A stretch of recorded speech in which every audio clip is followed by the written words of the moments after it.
In the previous class, we are done with all the conversion of a number कि जो number जितने भी हमारे पास होते हैं उसकी कन्वर्जन हमने देख ली थी.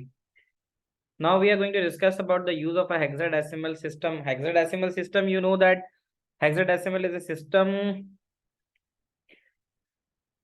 that consists of numbers from 0 till 9 and A till F. तो अब हेक्साडेसिमल हमारे पास 4 जगहों पे इस्तेमाल हो सकता है. जो यूज ऑफ हेक्साडेसिमल है और पेपर में पूछता भी है कि हेक्साडेसिमल कहाँ कहाँ इस्तेमाल हो सकता है. तो उसमें नंबर 1 तो हो गया हमारे पास एरर कोड. ठीक है.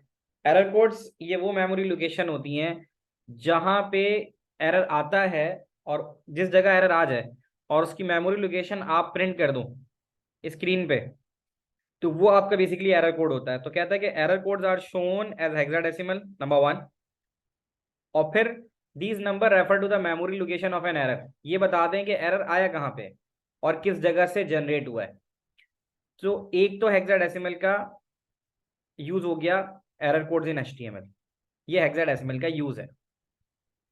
सेकंड की हम बात करें उससे पहले सेकंड पे हम जो मैक एड्रेस है और उसके बाद आईपी एड्रेस है, ये दो और उसके यूजेस हैं. तो मैक और आईपी के साथ साथ एक तो आपको यहाँ नजर आ रहा है मैक और एक आपको यहाँ नजर आ रहा है आईपी और एक आ रहा है हाइपरटेक्स्ट मार्कअप लैंग्वेज. तो पहले मैं एचटीएमएल आपको बताता चलूं. यानी हेक्साडेसिमल का एक यूज ये भी होता है कि वो इस्तेमाल होता है रिप्रेजेंटिंग कलर इन एचटीएमएल. तो एचटीएमएल की कलर को रिप्रेजेंट करने के लिए यूज होता है. अब करना क्या है आपने, करना ये है कि you go to the W3 school. और W3 स्कूल के अंदर अगर आप जाके देखो तो आपको मिलेंगे कलर कोड्स जो आप वेबसाइट बनाने के लिए कलर्स का इस्तेमाल करते हो.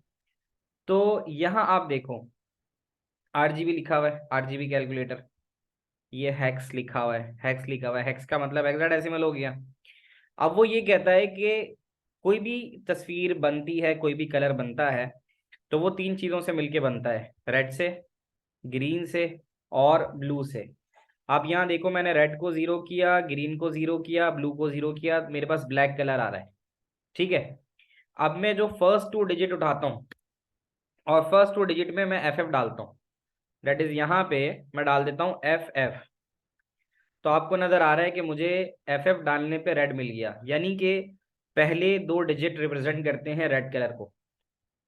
हेक्सा में, हेक्सा डेसिमल में you can represent a colour code. Colour codes represent कर सकते हो जिसमें से पहले 2 डिजिट रेड के. अब मैं इसको FF को खत्म करके 0 0 कर देता हूँ और मैं G की दोनों वैल्यूज को 0 0 कर FF कर देता हूँ. अब आप देखो जैसे ही मैंने ग्रीन की वैल्यू को FF किया यानी मैक्सिमम वैल्यू F और F, तो ग्रीन कलर मिल गया. और यहाँ पर अगर मैं इसको FF कर दूं तो मुझे ब्लू कलर मिल जाएगा.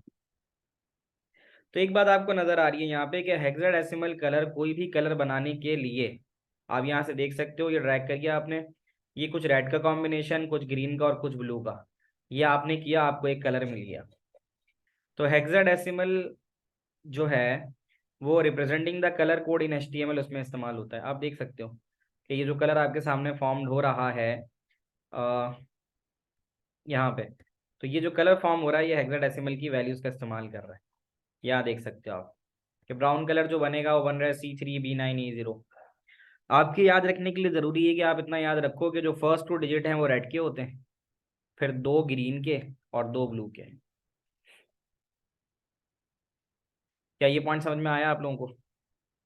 तो ये सेकंड यूज ऑफ हेक्साडेसिमल होता है कि कलर कोड्स के अंदर आपको जो याद रखना है वो ये रखना है कि हेक्साडेसिमल में representing the colour codes in HTML आप इस्तेमाल करते हो हेक्साडेसिमल का.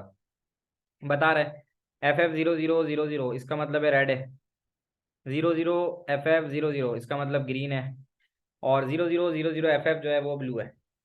तो ये आपको इतना याद रखना पड़ता है कि ये 3 कलर को मिला के आप कोई भी कलर जो है वो फॉर्म कर सकते हो.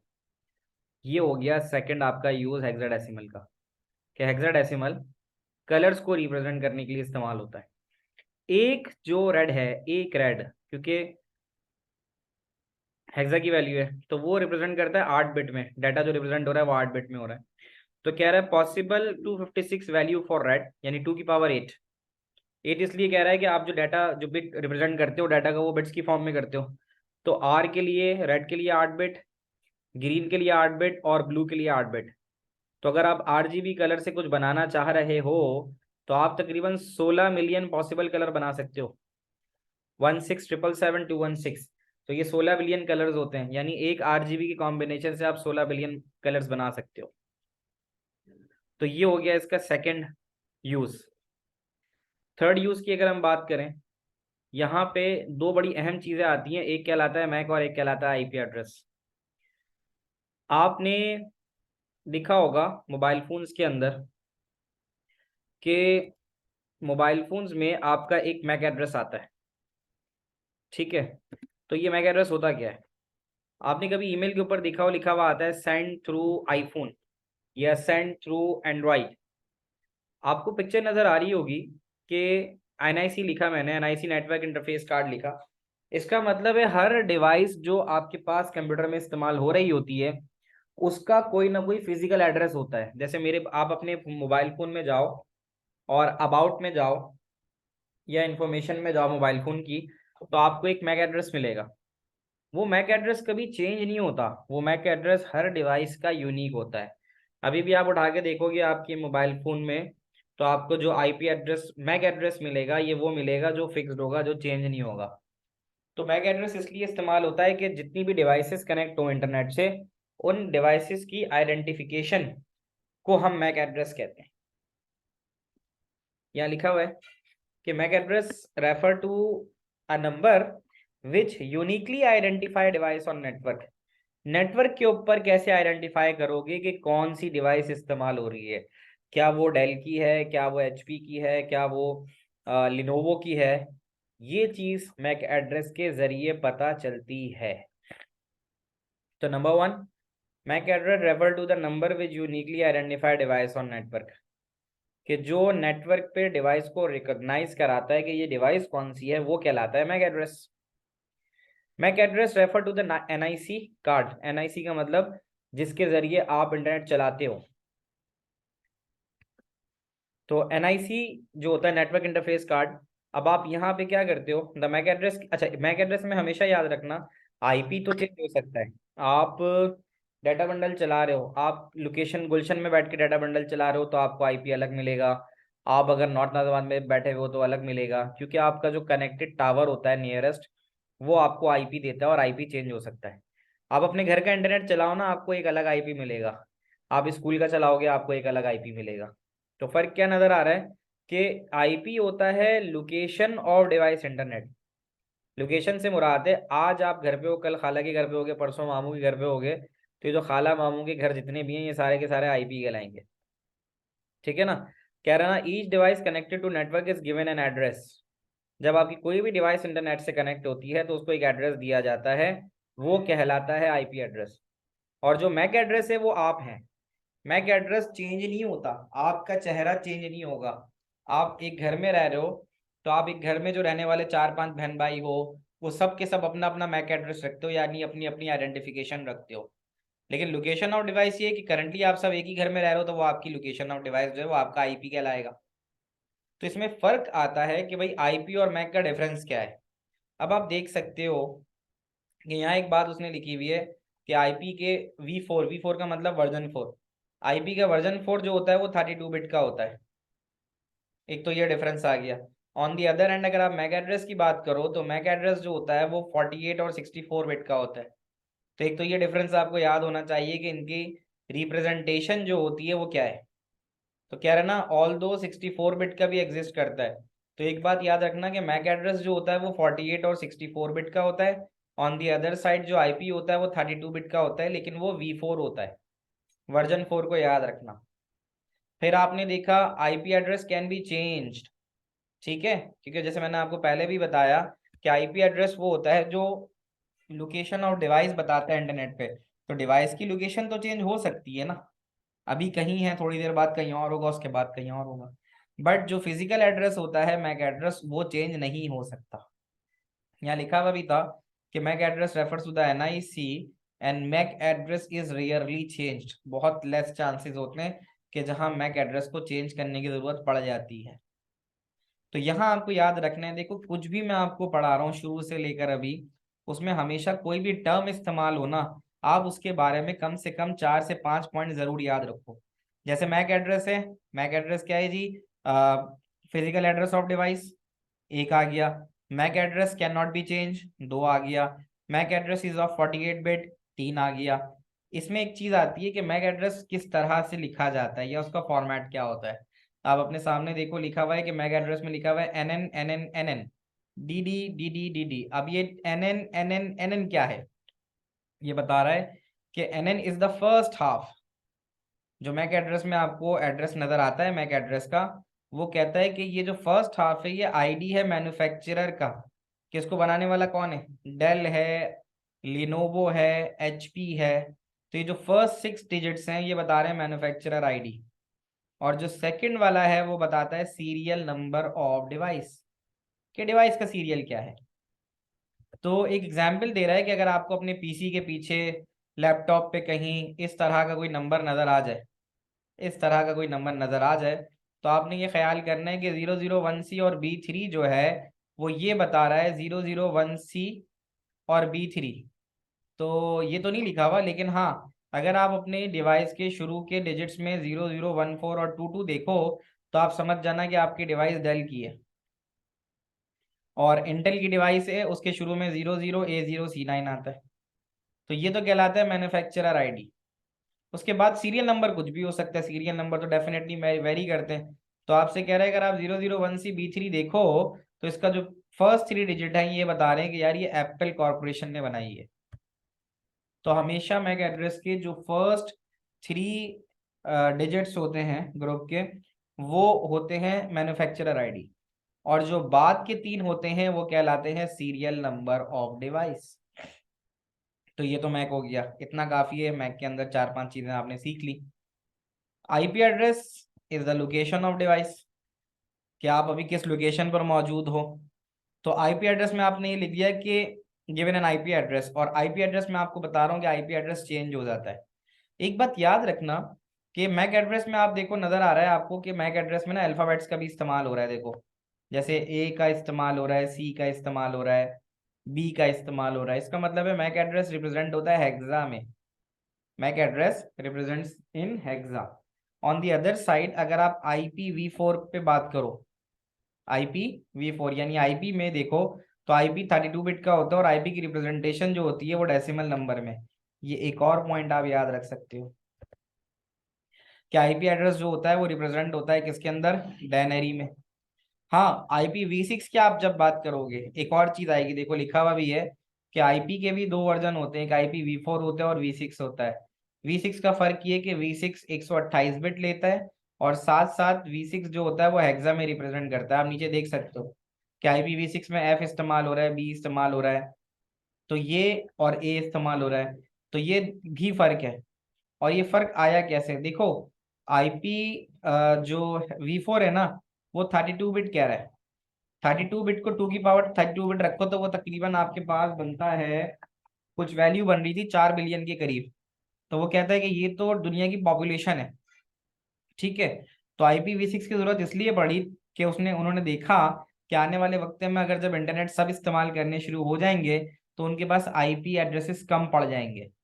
इसीलिए उन्होंने IPv4 के बाद जो चीज बनाई वो बनाई IP वर्जन 6, और उसका जो रिप्रेजेंटेशन दी वो 128 बिट में दे दी। तो उसका ये फायदा हुआ कि 128 बिट में अगर आपका आईपी रिप्रेजेंट हो रहा है तो उसके अंदर आप मजीद बिलियंस ऑफ वो बना सकते हो, क्या कहते हैं उसको, एड्रेसेस। तो ये एक वजह थी कि IPv4 32 बिट का था। 32 बिट के अंदर आप ज्यादा नेटवर्क क्रिएट नहीं कर सकते थे according to the world's population. ये ए लेवल के अंदर बताया गया है कि यही वजह थी IPv6 बनाने की, कि IPv4 में 2 की पावर 32 जो बनता है वो तकरीबन 4 बिलियन के करीब बनता है। तो उस 4 बिलियन में अगर आने वाले वक्तों में सभी इंटरनेट इस्तेमाल करना शुरू हो गए तो फिर लोगों को देने के लिए आईपी एड्रेस बचेगा नहीं। उस चीज से बचने के लिए IPv6 बना दिया गया, और वो 32 के बजाय 128 बिट में रिप्रेजेंट करने किया गया, ताकि आने वाले वक्तों में आईपी एड्रेसेस का मसला रहे ही ना, कि कोई ये बोले कि आईपी एड्रेस बचे ही नहीं है। अच्छा, IPv6 के अंदर आप कॉलन का इस्तेमाल करते हो, IPv4 में तो डॉट लगाते हो, देख लो। IPv4 में आप लिख रहे हो 109 108 158 1, इसमें डॉट लगा हुआ है, लेकिन IPv6 की जब आप बात करो उसमें कॉलन्स लगे हुए हैं, तो ये भी एक डिफरेंस होता है। तो IPv4 IPv6 का डिफरेंस पूछ सकता है, आप बता सकते हो कि IPv4 की बिट्स जो होती हैं, नंबर ऑफ बिट्स होती हैं 32 बिट होती हैं, can be represented by 32 bit, और IPv6 represented in 128 bit. IP जो है वो रिप्रेजेंट होता है डेसिमल में, IPv4 IPv6 हेक्सा में होता है, IPv6 कॉलन का इस्तेमाल करता है और IPv4 डेसिमल का इस्तेमाल करता है। सो दैट्स हाउ 4 मार्क का क्वेश्चन, 4 से लेकर 8 मार्क्स आराम से बन जाते हैं इस पूरी चीज के अंदर, कि यूज ऑफ हेक्साडेसिमल जो होता है वो 4 चीजें होती हैं। हेक्साडेसिमल 4 जगह पे इस्तेमाल होता है। एरर कोड के लिए, एरर कोड का मतलब ये है कि आपकी कौन सी मेमोरी लोकेशन पे कोई एरर आ रहा है, ये एरर कोड रिप्रेजेंट करेगा। रिप्रेजेंटिंग कलर इन HTML, HTML के अंदर जो कलर आप रिप्रेजेंट करवाते हो वहां पे भी आपका यूज ऑफ हेक्साडेसिमल है। जैसे देख सकते हो आप, FF0000, फर्स्ट डिजिट्स रेड का, सेकंड 2 डिजिट, थर्ड और फोर्थ डिजिट ग्रीन के, और फिफ्थ 6 डिजिट ब्लू के, ये हो गया। और आईपी और मैक, ये 2 चीजें मैंने आपको बता दी हैं। IP is the location of device on the internet, और media access control is the physical address of device on internet. Physical का मतलब जैसे आपका चेहरा जो है ना, वो आपकी यूनिकनेस है, तो वो मैक एड्रेस हो गया। और लोकेशन ऑफ डिवाइस, कि आप अभी करंटली कहाँ मौजूद हो, वो आपका आईपी एड्रेस है। तो ये भी एक टॉपिक हमने यहाँ कवर कर लिया। Now comes to the very simpler topic, addition of binary number. Binary number add करना है। अब सीधा सीधा ये टेबल अगर याद करो, तो कह रहा है कि भाई बाइनरी एडिशन में 0 0 डालोगे तो 0 ही मिलेगा। मैं लिख के दिखा देता हूँ इसको, ये कैसे होगा। ये टेबल आपको याद रखना है, उसके लिए उसके बाद आपकी जिंदगी आसान होनी है। मेरी आवाज़ क्लियरली आप तक पहुंच रही है, और अब तक जितनी चीज़ें मैंने आपको समझाई हैं वो क्लियरली समझ में आ रही हैं।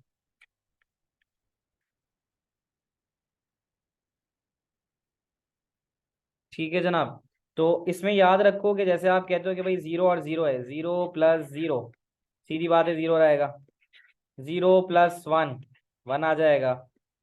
और 1 + 0 क्या होना चाहिए। और आखिर के अंदर ये जो 1 और 1 है, इसमें आपको याद रखना है कि ये जब भी आएगा ये इस तरह से होता है, 1 और 1, इसका आंसर होता है 0 विथ कैरी 1। आपको ये जरूर याद रखना है। अब ये होता कैसे है, देखो, डेसिमल के अंदर, डेसिमल नंबर में 1 और 1 2 होता है, मानते हो। तो डेसिमल से बाइनरी में कन्वर्ट करने के लिए आप क्या करते थे, एलसीएम लेते थे, तो 2 × 1 = 2, बच गया 0। तो बात वही है, 1 और 1 अगर आप बाइनरी का ऐड करोगे ना, तो हमेशा आपको रिजल्ट मिलेगा 1 0, जिसमें से ये 1 जो है वो कैरी का होगा, और ये 0 जो है वो सम का होगा। तो ये तो आपको याद रखना है कि 1 और 1 जो होता है वो 0 विथ कैरी 1 होता है। एक ये बात याद रखो। दूसरी बात आप याद रखो कि अगर 3 बिट में जा रहे हो, ठीक है, यानी 3 बिट की बाइनरी एडिशन कर रहे हो, तो यहाँ पे भी यही चीज़ है। 0 0 0 पे तो कैरी भी 0 है, सम भी 0 है। 0 0 1 में 1 आ जाएगा, सम में कैरी में कुछ भी नहीं जा रहा। 0 1 0 में भी सम में 1 आ रहा है, कैरी में कुछ नहीं जा रहा। अब असल चीज ना ये आपको समझनी है, 0 1 1 और 1 0 0। यहाँ देखो, 0 1 1 1 0 0, अभी मैंने थोड़ी देर पहले समझाया 1 और 1, 0 विथ कैरी 1, तो इसका आंसर भी 10 आ जाएगा। इसी तरह यहाँ गौर से देख भी लो इसको, कि 0 1 1 का इसने क्या दिया, 0 सम पे दिया और कैरी 1 करवा दिया। 1 0 0 के अंदर तो सिंपल 1 आंसर सम में आना और कैरी में कुछ भी नहीं आना। अब जैसे कहता है 1 0 1, 1 0 1, तो 1 0 1 भी आ गया, तो मैं 1 0 1 यहाँ लिखता हूँ, 1 0 1। तो बेसिकली आ तो मेरे पास यही रहा है ना, 1 और 1, तो 1 और 1 दोबारा 0 विथ कैरी 1, ये याद रखना। फिर 1 1 0, तब भी वही चीज बननी है दोबारा, 1 1 0।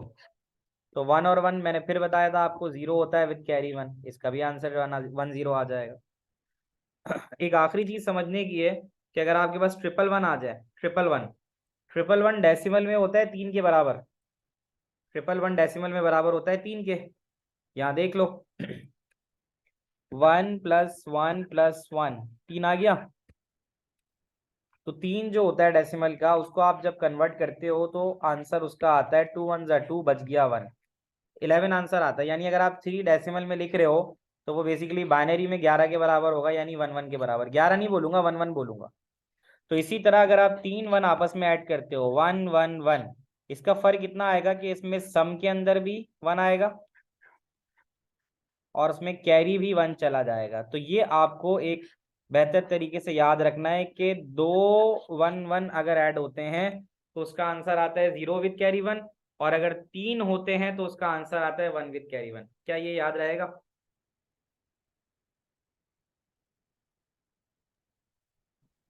सर ये एक दफा जरा 1+1+1 वाला दोबारा बता सकते हैं? 1+1+1 डेसिमल के अंदर जी। नॉर्मली आप जैसे आपके पास 3 1 रुपए के सिक्के हैं तो वो 3 रुपए ही कहलाए आपके पास। लेकिन हम तो ये काम कंप्यूटर में बाइनरी में कर रहे हैं, तो ये डेसिमल से, ये डेसिमल है, डेसिमल से बाइनरी में करने का तरीका होता है कि आप एलसीएम लेते हो। तो 2 1 2 लिया, बच गया 1, तो आंसर 1 1 आ रहा है ना। तो इसी तरह अगर आप 3 1 आपस में ऐड करते हो 1 1 1, तो हमेशा याद रखना सम के अंदर भी रिजल्ट 1 आएगा और कैरी भी 1 प्रोड्यूस होगा। टेबल में बता रहे, आपको 2 ही बातें याद रखनी है कि अगर 3 1 आएंगे तो 3 1 के अंदर सम में भी 1 और कैरी में भी 1। बस एक लाइन ये याद रखो बस। अच्छा सर, ये जो कैरी और सम बता रहे हैं, तो सर ये कैरी और सम का यूज कहाँ कहाँ पे होता है?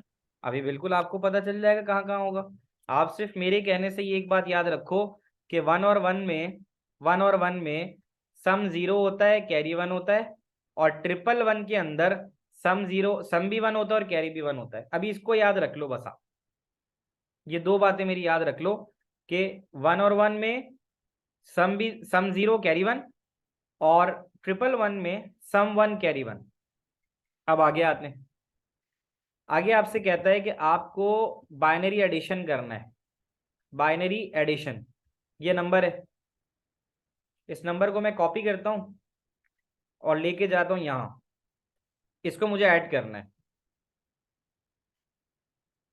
मैं यहां आ गया, यहां पे मैंने नंबर को किया पेस्ट,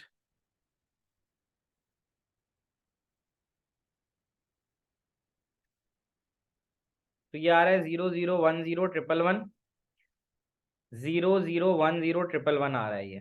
ठीक है, 0 0 1 0 1 1।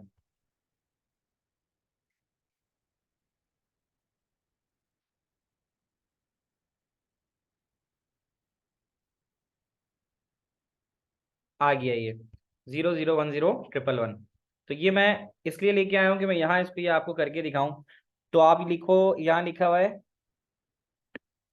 कि 0 0 1 0 1 1। एक तो ये लिख दिया मैंने, दूसरी तरफ लिखा हुआ है 0 1 0 0 और 1 0 1 0। कहीं मिस तो नहीं कर रहा मैं? 1 0 1 0 और ये 4 1 1 1, एक जगह मुझे कहीं मैंने गलत लिखा है। जीरो सर जीरो वन आपने ऊपर जीरो वाले में मिस करा। एक जीरो मिस कर दिया मैंने यहाँ पे, एक जीरो मिस कर दिया। वो 8 8 डिजिट्स आएंगे ना, तो 0 0 1 0 और फिर एक जीरो और आएगा और 1 1 1 आ जाएगा। तो ये सवाल मिलेगा मुझे, और फिर दोबारा से जिससे मुझे ऐड करना है वो है 0 1 0 1 0 1 0। अब ये मुझे मिल गया और मुझे ऐड करना है, ठीक है। अब आप याद रखो जो मैंने आपको पढ़ाया है, मैंने पढ़ाया है कि 1 और 0 1 होता है, सही है। 1 और 1 का क्या बताया था अभी? अब यहाँ से असल इम्तिहान शुरू होगा। 1 और 1, 1 और 1 0। सर 1 और 1 का आपने 3 बताया था। 1 और 1 का बताया था मैंने कि 1 और 1 जब भी ऐड होगा तो 0 देगा विद कैरी 1। 1 और 1 जब भी देगा 0 विद कैरी 1 देगा, तो मैंने कैरी ऊपर ले गया। अब बताओ 1 और 1 क्या होता है? दोबारा से, 1 और 1 0 होता सर है। 1 कैरी और 0 सम। 1 और 1 0 विद कैरी 1। फिर दोबारा ये वाला 1 और ये वाला 1, 1 और 1 0 विद कैरी 1। अब ये 1 है, 0 है और 0 है, तो फिर यहाँ 1 आ जाएगा। ये 1 और ये 0, 1 आ जाएगा। ये 0 और ये 1, 1 आ जाएगा और ये 0 आ जाएगा। तो इस तरह से आप दो बाइनरी नंबर का सम कर सकते हो। अच्छा, जो शुरू से क्लास ले रहे हैं उनको पता है कि हम बाइनरी से डेसिमल में कन्वर्ट करने के लिए ऊपर वेट लगाते हैं। वेट मतलब उसकी वैल्यू लगाते हैं।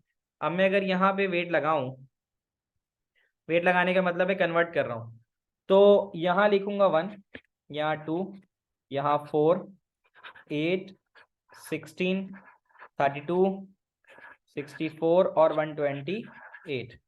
इस हिसाब से मुझे बताओ जो ऊपर वाली वैल्यू है इसकी डेसिमल वैल्यू क्या बनेगी, जल्दी से बताओ।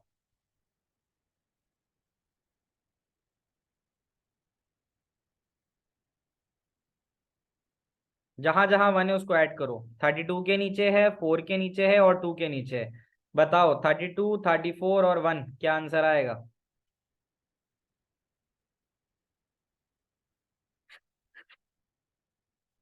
32, 4 और 2 और 1, हाँ 2 और 1 भी है ना। जहां जहां 1 है उसको ऐड कर लो। देखो ये 1 है, ऐड करो 32 और 4, 36, 37, 38 और 39।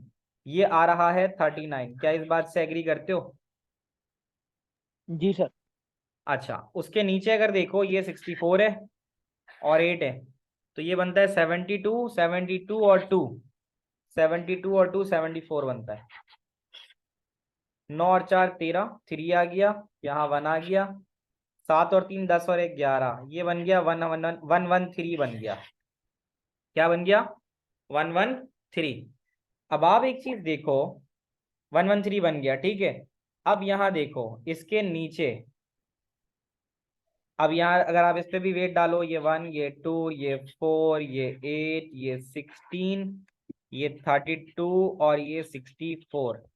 अब इसमें 64 ऑन हो रहा है, मैंने 64 लिखा, प्लस 32 ऑन है, 16 ऑन है, 32 लिखा, 16 लिखा, और आखिर में 1 ऑन है और 1 लिखा।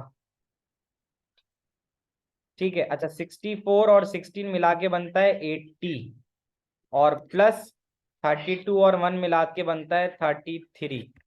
अब अगर आप 80 को 33 में ऐड करो तो इसका आंसर 3, 8 और 3 का आंसर 11। क्या ये वाला 11, 113 और ये वाला बराबर है इसके। जी सर बराबर है। तो इसका मतलब हमने जो काम किया है वो सही किया है।